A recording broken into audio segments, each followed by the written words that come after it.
তো আজকে আমাকে আর বাবাকে যেতে হয়েছিল বাইরে একটা কাজের জন্য। তো সকালবেলায় ঘুম থেকে উঠে যথারীতি বাবা আমাকে বলে যে আজকে মুড়াগাছায় যেতে হবে।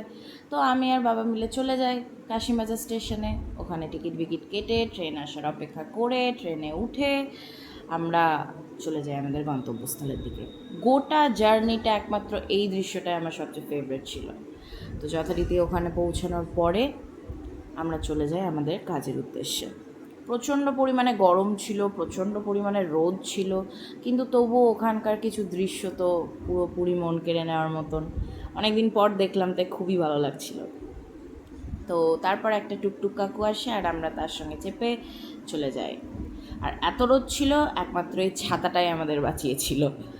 তো ওখানে কাজকর্ম সারার পরে ওখান থেকে বেরিয়ে আবারও আর একটা টুকটুকের আশায়। আর ততক্ষণে আমার অবস্থা যে কতটা খারাপ হয়ে গেছিলো সেটা শুধু আমিই জানি, মুখ থেকে হাসি উড়ে গেছে।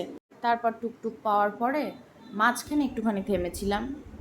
শিব মন্দির তো ছিলই, আর তার সাথে সাথে বাবা বললো একটু আইসক্রিম আর কোল্ড ড্রিঙ্কস খাবে, তাই জন্য একটু আইসক্রিম আর কোল্ড ড্রিঙ্কস কিনে নিলাম।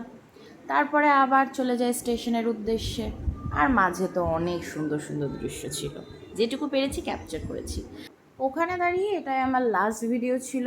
আর একটা কথা, যারা ডেইলি প্যাসেঞ্জারি করে ভিড়ের মধ্যে, তাদেরকে আমার তরফ থেকে স্যালিউট। বিকজ আমাকে তো 1.5 থেকে 3 ঘন্টা দাঁড়িয়ে থাকতে হয়েছিল, আর আমার অবস্থা টাইট হয়ে গিয়েছিল। তারপর আবার চলে আসি কাশিমবাজারে আর চলে যাই বাড়ির উদ্দেশ্যে।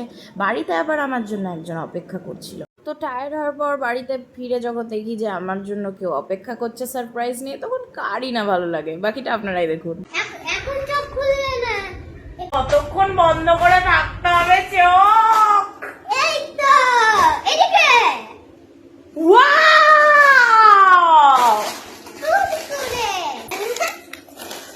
Thank you. আর বোন আমার জন্য মানে অনেক ভেবে চিনতে আমার ফেভারিট জিনিস এনে। যারা আমার কাছের তারা সবাই জানে যে কুরকুরে খেতে আমি কত ভালোবাসি। এখন খাও। আচ্ছা ঠিক আছে ঠিক আছে, বেশ, তাহলে আমরা এখন কুরকুরে খেয়ে নিই, আবার পরে কথা হবে সবার সাথেই।